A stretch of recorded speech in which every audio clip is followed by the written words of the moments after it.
નમસ્કાર દર્શક મિત્રો, આપ નિહાળી રહ્યા છો સાઈ ગ્રુપ મીડિયા હાઉસ દ્વારા સંચાલિત નવસારી લાઈવ અને ઝટપટ ન્યૂઝ.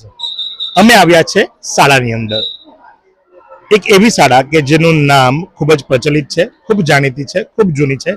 સંસ્કાર ભારતી સ્કૂલની અંદર એક ઘટના બનવા પામી છે કે સંસ્કાર ભારતી સ્કૂલની અંદર એક ડેવલપમેન્ટનું કામ ચાલી રહ્યું હતું અને એ કામ દરમિયાન નવસારી મહાનગરપાલિકાની ટીમ જે ખરી એમના કેમ્પસની અંદર મોટા લાવ લશ્કરની સાથે આવી પહોંચી અને એમનો જે સામાન ખરો, કારણ કે કન્સ્ટ્રક્શનનું કામકાજ હતું, એ સામાન ભરવા માટે આવી હતી. શું આખી ઘટના છે ટ્રસ્ટી પાસેથી જાણીશું. શું ઘટના બનવા પામી, કઈ રીતેની આ ઘટના છે? સંસ્કાર ભારતી ટ્રસ્ટ બાળકોને ભૌતિક સુવિધા અને સારું શૈક્ષણિક વાતાવરણ ઊભું થાય તે માટે આરોગ્યની દ્રષ્ટિએ ટોયલેટ બ્લોક કન્યા અને કુમાર માટેનું બાંધકામ કરવા નક્કી કરેલું હતું. અને ગઈકાલે અમારી પ્રિમાઇસીસમાં જે દિવાલ આવેલી છે ત્યાંથી 7 ફૂટના અંદરના ભાગે માર્કિંગ કરીને બાંધકામની થોડી શરૂઆત કરવી હતી. તેના આધારે બાજુના એપાર્ટમેન્ટ, આશિયાના એપાર્ટમેન્ટ, તેમના કેટલાક નાગરિકો મ્યુનિસિપલ કમિશનર કચેરીએ ગયા હતા અને રજૂઆત કરી હતી કે આ શાળામાં આ રીતે બાંધકામની પ્રવૃત્તિ થાય છે, એ સામે વિરોધ દર્શાવ્યો હતો. એના સંદર્ભે મહાનગરપાલિકાના માણસો અહીં આવ્યા હતા કાલે અને જણાવ્યું હતું કે આ રીતનો વિરોધ છે, એટલે તમે મ્યુનિસિપલ કમિશનર સાહેબને મળી લો. એટલે અમારા આચાર્ય શ્રી કાલે મળવા ગયા હતા, તેમની સાથે પણ થોડી ચર્ચા કરવામાં આવી હતી. પણ આ બાબતે અમને ટ્રસ્ટી મંડળને કોઈ કાલે જાણ મહાનગરપાલિકા દ્વારા કરવામાં આવી હતી નહીં.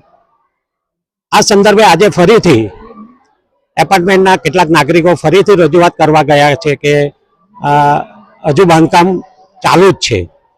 એ સંદર્ભે આજે લગભગ 1:30 વાગ્યાના ગાળામાં મહાનગરપાલિકાના માણસો, 10-12 માણસોની ટીમ ટ્રક લઈને કન્સ્ટ્રક્શન સાઇટમાં હજુ તો સામાન પડેલો હતો, એ સામાન બધો કબજો લઈને ભરી દીધો. અમે કીધું કે અમે આવી રહ્યા છીએ સ્કૂલ પર, તમારી સાથે વાતચીત કરીએ, અત્યારે સામાન ન ભરો. જે છતાં અમે જ્યારે આવ્યા ત્યારે સામાન ટ્રકમાં ભરાઈ ગયો હતો અને એમને રજૂઆત પણ કરી કે તમે કંઈક લેખિત આદેશ હોય તો અમને આપો આ રીતે કે ભાઈ સામાન ભરવાનો અમને સાહેબે કીધો છે. તેમ કે ના, અમને કીધું કે તમે સામાન ભરી લાવો, એટલે તમે હવે જે કંઈ રજૂઆત કરવી હોય તે મહાનગરપાલિકામાં કમિશનર સાહેબને કરવાની રહેશે તમારે.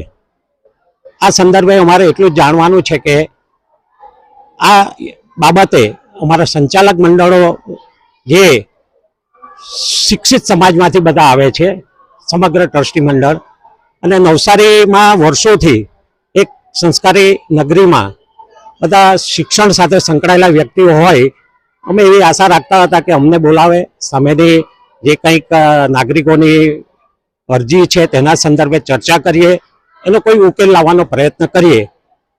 એ કશું થયું નહીં. એટલે અમારે આજે દોડતા અહીંયા આવવું પડ્યું અને કર્મચારીઓને જણાવ્યું, મહાનગરપાલિકાને, તેમણે જણાવ્યું કે અમને તો સાહેબનો આદેશ છે, એટલે અમારે તો આજે સામાન ભરી જ જવો પડે.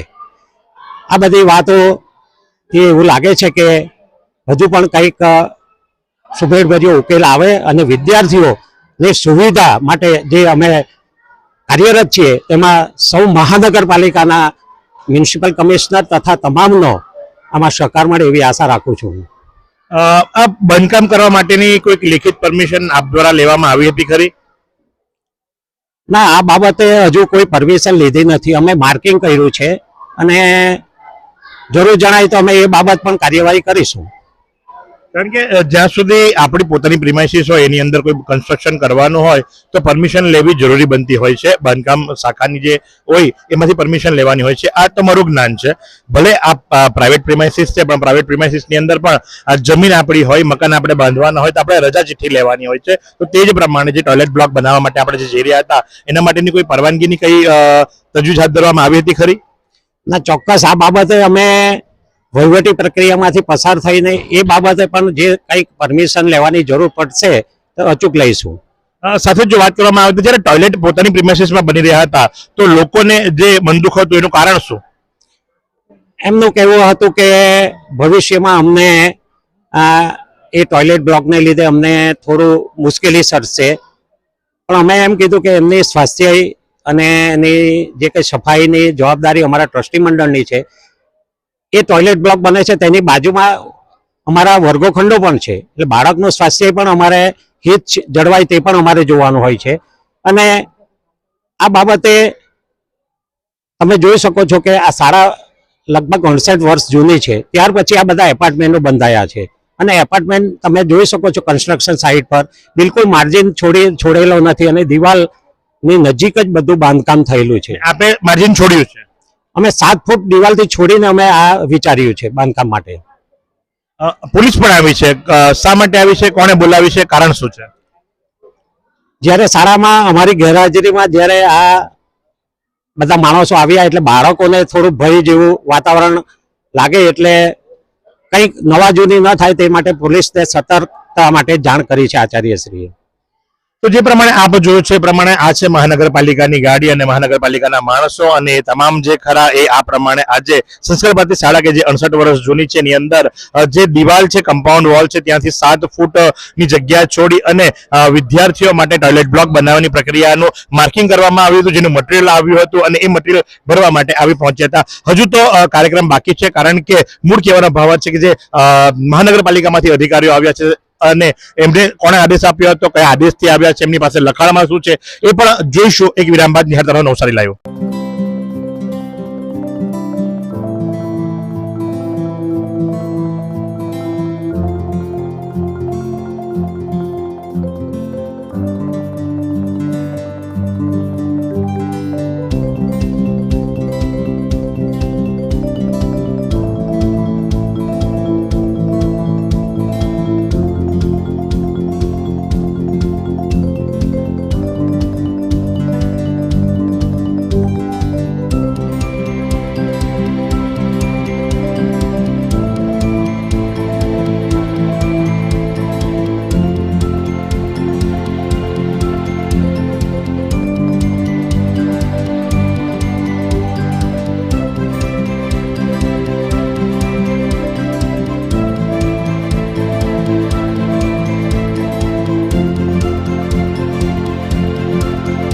વિરામ બાદ આપનું હાર્દિક સ્વાગત છે અને અમે આવી પહોંચ્યા છે નવસારી મહાનગરપાલિકા ખાતે. અને નવસારી મહાનગરપાલિકા ખાતે ટાઉન પ્લાનિંગ ઓફિસર જે ખરા પથિક ચૌધરી, એ અમને જોતાની સાથે જ ટીમ રવાના થઈ ચૂકી છે.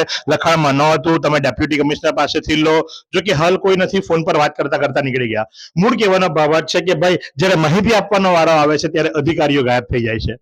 તો કઈ વાંધો નહીં, આપણે કન્ટિન્યુ રાખીશું. આપણે પૂછીશું કે વગર પરમિશને કઈ રીતે પ્રાઇવેટ પ્રોપર્ટીની અંદર પ્રાઇવેટ સામાન ભરવા માટે મહાનગરપાલિકાએ વગર કોઈ કાગળે જે સેવકો છે, જે નોકરો છે, એમને મોકલી આપ્યા. નોકરોની હાલત શું થાય? સોડી વચ્ચે સોપારી, સાહેબ મોકલ્યા, ત્યાં પહોંચ્યા, ત્યાંથી દબાણ. જવાબ આપશે કોણ? કેમેરો શરૂ થાય તે પહેલા ફોન પર વાત કરતા કરતા પથિકભાઈ તો નીકળી ગયા, પણ આપણે ચોક્કસથી માહિતી મેળવીશું એમની પાસેથી અને માહિતી મેળવીને જાણીશું કે ભાઈ એક શાળાની અંદર ચાલુ શાળાએ જ્યારે ત્યાં એક ઝોન બનાવવામાં આવ્યું હોય, બોર્ડની એક્ઝામ માટેનું પોલીસ બંદોબસ્ત મૂકવામાં આવ્યો હોય, ત્યારે 25 થી વધુ માણસોને ગાડી સાથે મોકલી આપવામાં આવે છે વગર કોઈ કાગળે, તો એ નાગરિકોનું શું, એ કર્મચારીઓનું શું, અને શાળામાં ભણતા વિદ્યાર્થીઓનું શું? विराम बाद निहारता रहो नवसारी लाइव. ईश्वर यहाँ है धरती पर, आंखों में, दिलों में. आओ मनाए 14 फरवरी मातृ पितृ पूजन दिवस. मातृ देवो भव, पितृ देवो भव. We owe everything to our parents. Let's celebrate 14th February as Parents Worship Day. માતૃદેવો ભવ, પિતૃદેવો ભવ. વિરામ બાદ આપનું હાર્દિક સ્વાગત છે. ત્યાં ઉપસ્થિત કર્મચારીનું જણાવવાનું એમ હતું કે ભાઈ ટાઉન પ્લાનિંગ ઓફિસર જે ખરા એ લખાણ આપે, અમે લખાણ નહીં આપી શકીએ. ટાઉન પ્લાનિંગ ઓફિસર પથિક ચૌધરી પાસે પહોંચ્યા, હું બાઇટ નહીં આપું, તમે ડેપ્યુટી મ્યુનિસિપલ કમિશનર પાસે જાઓ. ડેપ્યુટી મ્યુનિસિપલ કમિશનર બેમાંથી એકેય નથી, કમિશનર પોતે નથી, બધા જમવા માટે ગયા છે. અધિકારીએ ત્યાં સુધી કહી દીધું ઓફ રેકોર્ડ કે ભાઈ ટીમ ત્યાં પહોંચી પછી મને ખબર પડી કે ત્યાં ટીમને સીઝ કરવા માટે મોકલાવી છે. આમાં કર્મચારીઓનો શું વાંક? બાવો બોલ્યો, દાઢી હલી, કર્મચારીઓને મોકલી દેવામાં આવ્યા. ત્યાં પણ કર્મચારીઓએ સાંભળવાનું અને અહીંયા પણ સાંભળવાનું. સાહેબ શું કહેશો આ વિષય પર તમે? આ વિશે હું અત્યારે કોઈ કમિટમેન્ટ નહીં આપી શકું. વગર લખાણે તમે ટીમને મોકલી આપી, કઈ રીતે તમે પ્રાઇવેટ પ્રોપર્ટીમાં કોઈને મોકલો? No comment sorry. તમે જુઓ એ મુજબ નો કોમેન્ટ્સ. એટલે આ છે અંધેર નગરી, ગંડુ રાજા, ટકેશેર ભાજી, ટકેશેર ખાજા. લાખો કન્સ્ટ્રક્શન સાઇટો ઇલીગલી ચાલે છે, ત્યાં કઈ નહીં. અને શાળાની અંદર ટોયલેટ બનાવવામાં આવે છે તો વિરોધ થાય છે. શા માટે ભાઈ? કારણ શું? પોતાની પ્રાઇવેટ પ્રોપર્ટીની અંદર અને એ અગાઉના ટોયલેટ ધારાસભ્યની ગ્રાન્ટમાંથી ત્યાં બનાવીને આપવામાં આવ્યા છે. તો પછી હવે જ્યારે શાળા સંચાલકો ટ્રસ્ટ જ્યારે પોતાના પૈસે ટોયલેટ બનાવે છે કુમાર કન્યા છાત્રાલય માટે, ત્યારે શા માટે વિરોધ કરવામાં આવે છે? તો આ છે ભાઈ મહાનગરપાલિકાનું વહીવટ. એટલે મૂળ કહેવાનો ભાવ જ છે કે બિલ્ડરોની ભલાઈ તો ઇલીગલ કન્સ્ટ્રક્શન ચાલે, પણ એક શાળા સંડાસ બાથરૂમ બનાવે વિદ્યાર્થીઓની સવલત માટે તો નહીં ચાલે. અધિકારીઓનું મૌન. આ જ પ્રમાણે આવા સમાચારો નિહાળવા માટે જોતા રહો નવસારી લાઈવ અને ઝટપટ ન્યૂઝ. કેમેરા પર્સન કૃષાંગની સાથે હું મહેશ ભટ્ટ.